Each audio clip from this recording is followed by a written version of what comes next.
Hey everyone, welcome back or welcome to my channel.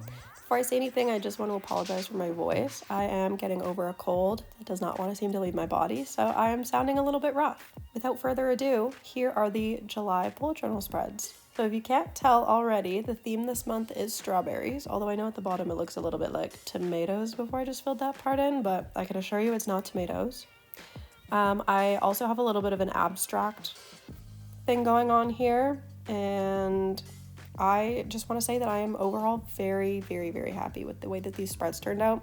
I think they're so playful, fun, and cute, and I had a lot of fun just kind of doing this at random. And as you'll be able to tell, I didn't do a whole lot of line work. Originally, my intention was to go back and add line work after I'd done all this coloring, but I liked it without, so I just kind of left it. So on the left side of that page before, I have brain dump, and then I have my title page, and of course next comes the calendar. So I don't know if it's just me or if this is happening to other people, but I feel like I've recently been inundated by strawberry imagery online and just in general. Like, don't get me wrong, I love strawberries, but I feel like lately it's just been a lot. I know Bailey J has some strawberry stuff coming out soon, or she's in the process of making some stuff. My Pinterest got covered with it. The last Pusheen, like the spring box, had strawberry stuff in it. Maybe it's just the season, maybe it's the internet's latest obsession, but when this meme that I will put on screen now popped up on my Instagram, I was like, okay, I have to do strawberries because I laugh every single time that I see it.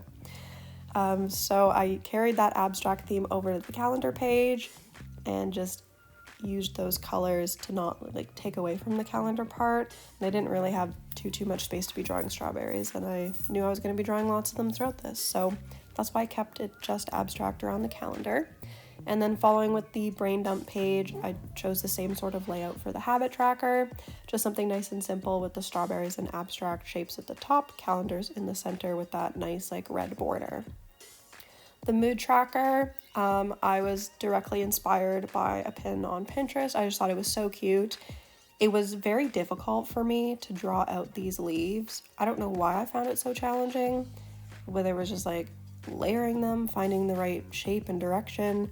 I don't know, maybe the fact that it was lineless made it more difficult for me because I'm not used to like coloring without being in the lines, but it was a struggle. And after it was all done though, everything else worked out.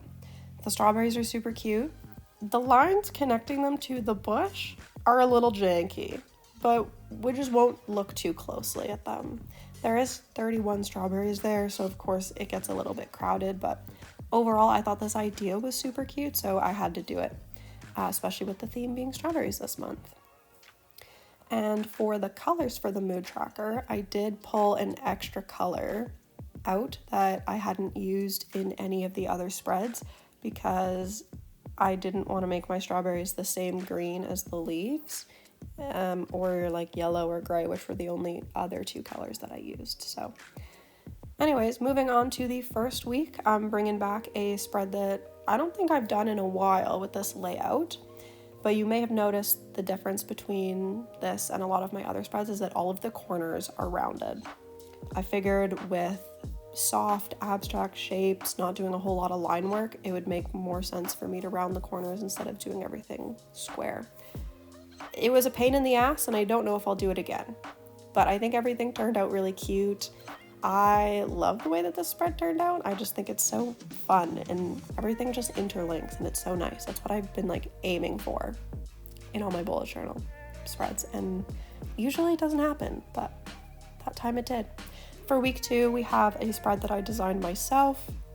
So I've got the strawberries with the numbers in it, and then this cool like red line that just kind of outlines where the weeks are. I'm sure other people have done something similar, but I thought of it and I was like, I absolutely need to do that.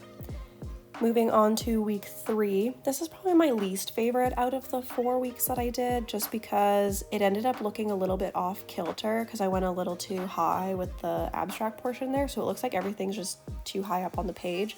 Otherwise, the doodles are really cute.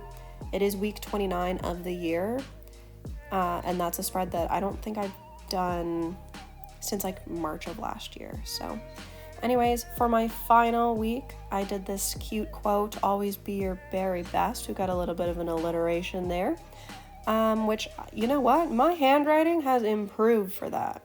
Very proud of myself with that. And then, of course, these shapes are very similar to ones that you've seen before.